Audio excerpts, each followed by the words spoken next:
How do we respond to those, so Unitarianism, Jehovah's Witnesses, Muslims, that object to Jesus being God?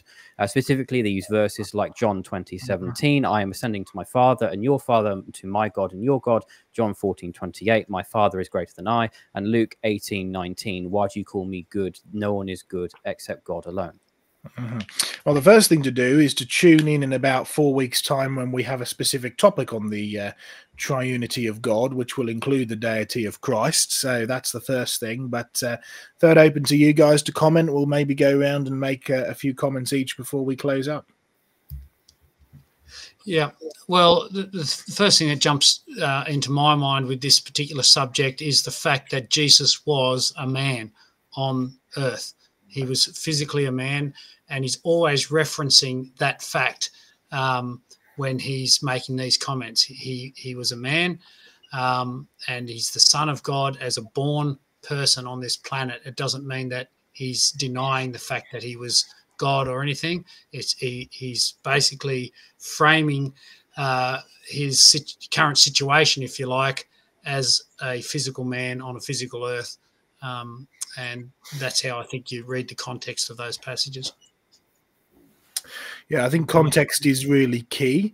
You know, Jesus says, why do you call me good? There's no one is good except for God alone.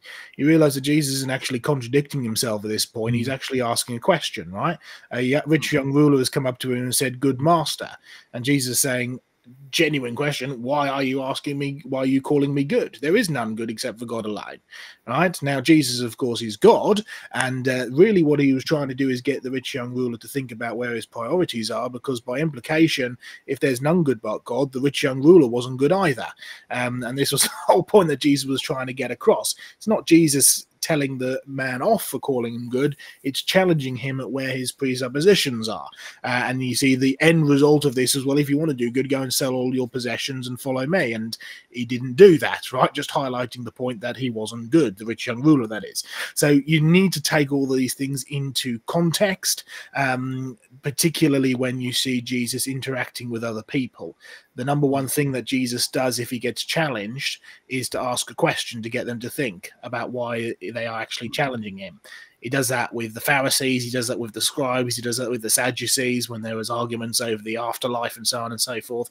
It's getting them to challenge where they're actually coming from. So, yeah, context, I think, is probably the biggest thing. And he also says, I and the Father are one. Yes. If you've seen me, you've seen the Father. Yeah. Yes. Also, as well, there's I referred to this on the Easter program, part 2. I did a presentation, but it's worth sort of repeating. When Jesus is facing the Sanhedrin in Mark 14, verses 61 to 64 provide a brilliant sort of response to this. And it's also worthwhile remembering this because it's the earliest gospel, which Muslims tend to prefer. It says, but he kept silent and answered nothing. Again, the high priest asked him, saying to him, are you the Christ, the Son of the Blessed? Jesus said, I am, full stop. And you will see the Son of Man sitting at the right hand of the power and coming with the clouds of heaven. This is obviously referring to the Daniel 7 vision. And then the high priest tore his clothes and said, what further need do we have of witnesses? You have heard the blasphemy. What do you think? And they all condemned him to be deserving of death. So they clearly understood the scripture, clearly understood that he was calling himself God. And again, elsewhere, you'll find that the Pharisees, first of all, wanted to kill Jesus because he worked on the Sabbath.